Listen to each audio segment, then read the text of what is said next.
Hello and welcome to my blog. Today I'm going to talk about a conflict which is called Nagorno-Karabakh conflict. It's a territorial conflict between Armenia and Azerbaijan in South Caucasus region, and to my view it's also a reminder of European instability. Well, the reason today why we brought this topic into our discussion is because when I was going through a list of conflicts internationally, I came across this conflict in the list of frozen conflict, which I personally do not consider it as a frozen, rather as a kinetic conflict, because it's a conflict which is causing millions of lives of soldiers, of Armenian and Azerbaijani soldiers every year, and also millions of displaced people in form of refugees as a result of territorial conflicts from both sides. And also the other importance of this conflict that we are discussing this topic today is also a recent meeting on January 18 between Azerbaijani Foreign Minister Mr. Elmar Mahmadeliov and OSCE Minsk Group co-chairs in Krakow, Poland.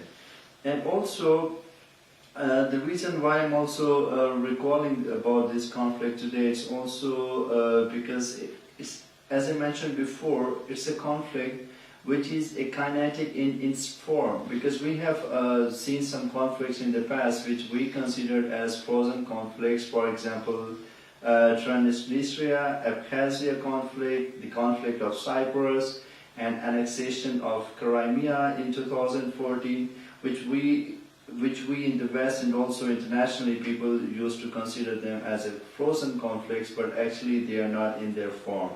And also, if we talk a little bit about the background, I will not go into details of the conflict, but if I talk briefly about the conflict in its modern form, this conflict dates back to 1988, and it's a territorial dispute between the Armenian and Azerbaijanian in the country of Azerbaijan, and it also the latest truce, which was mediated by the Russian Federation, it was in April 2016 with the help of the Russian Federation, the OSCE Minsk Group, OSCE and Minsk Group.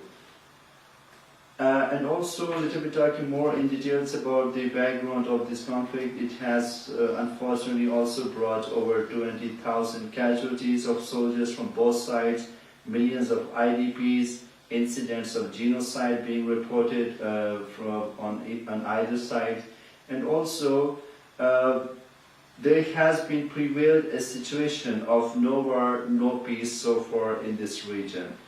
And also discussing a little bit about the geostrategic importance of the conflict, this unresolved conflict remains to be until today one of the gravest long-term problems for the South Caucasus region. And also, if we talk about the geostrategic importance of this conflict, as we know as if for today, if this conflict remains and if God forbid, if it evolves again, it not only disturbs the territory of Azerbaijan, Armenia, but it will also impact Turkey, neighboring Iran, the energy route in the south, in the Caspian Sea and Black Sea, which must be of a huge concern for the international community.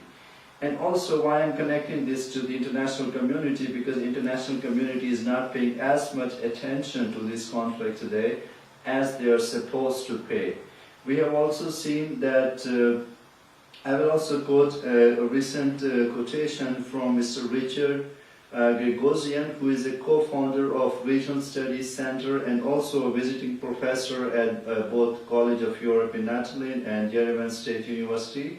And he writes an article in which he states, and I quote, "The war in Ukraine stands as a persisting test of Western commitment and resolve towards European security. But any other security threat is emerging with the real risk of rapid escalation." And in this quote, he is obviously referring to the Nagorno-Karabakh conflict. Unfortunately, the international response has been not sufficient enough to resolve this crisis, and also it remains a low priority of internationally because of the consensus that there is no imminent danger of war. But again, if we recall back of the other issues like issues of Cyprus, there's the issue of Abkhazia, the international community had the same perspective, but it resulted in a huge loss of territory in terms of life at both.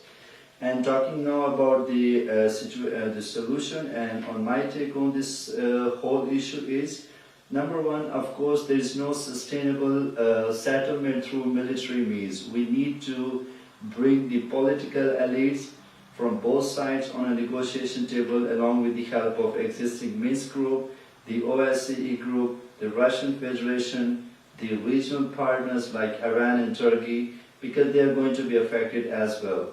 And lastly, the country which I represent, my country, Pakistan.